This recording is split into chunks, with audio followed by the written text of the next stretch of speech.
Temprano pa lang del martes, Día del Todos los Santos ayer, hinay-hinay acaba abuy al mavivientes ng mga sementeryo de público y privado.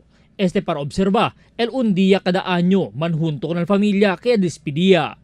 Por causa con el anticipado día, el autoridad ya prepara con el mga mejoras de seguridad cada sementeryo, donde apenas pa lang llegan ang mga sementeryo, puede nota el presencia del pulis y militar, como na entrance mismo, kita inspeksyon na el PNP kung el mga quien ta entra na sementeryo.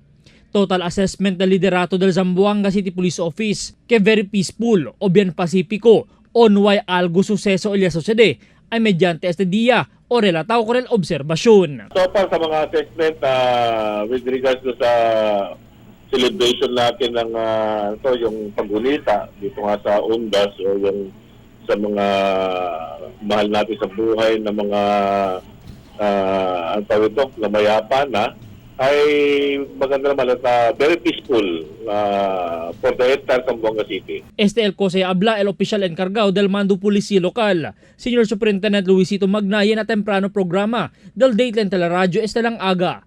Asigun pa kuneli, ya menoraman el número del mavivientes ta anda na sementeryo. Por causa con el mal tiempo o sin descanso ulan ayer aga hasta tarde. Que causa, para man avenida el mga sementeryo como aliparte na San Roque. Na highway pa lang del San Jose Guso, bien notable el altor del agua ya sale ng mga desagüe.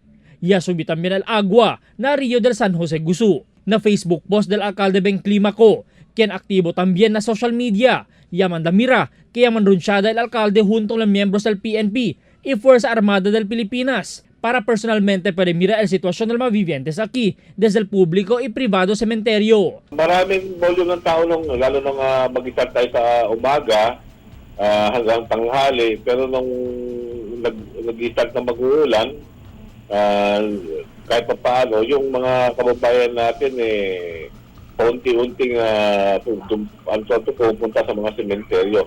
Pero nung nag-ikot kami kagabi, kasama natin ang ating butihing mayor at saka yung ating task force sa Zamboanga, nakita natin na kahit pa paano, kahit umuulan, marami pa rin mga tao sa sementeryo.